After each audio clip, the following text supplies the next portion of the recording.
ఇందాకేం తెలియదని చెల్లి చెప్పింది. సాయంత్రం నుంచి టెంపరేచర్ రా కాలిపోతుంది. నేను వెళ్ళి మందులు తీసుకొస్తాను. వద్దు. వద్దా? ఏం వేసుకోపోతే ఎలా? నువ్వు వెళ్ళి మందులు తీసుకురా పో. ఏం అక్కర్లేదురా, పిల్లలు పక్కనుంటే చాలు, మాకన్నీ అవే తగ్గిపోతాయి.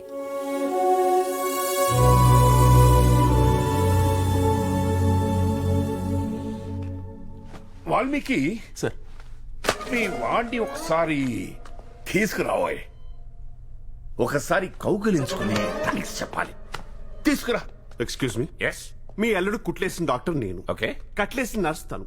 కుదిరితే మా ఇద్దరిని కౌలించుకొని థ్యాంక్స్ చెప్పండి. That will make some sense. అంతేగాని వాడు ఇంపార్టెంట్ అంటే ఏంటి? ఎవడయ్యా నువ్వు? I'm the doctor. This room is for stitching, not for stretching. Okay, What are you talking? ఇలా రండి ఒకసారి, నా మాట వినండి. సరే, డాక్టర్లు డ్రైవర్లతో మనం పెట్టుకోకూడదు సార్. వాళ్ళ చేతులు సిరింజ్లు స్టీరింగ్లు ఉంటాయి. ఏంటి వాల్మీకి నువ్వు కూడా? ఏయ్! ఏంటన్నా గొడవ?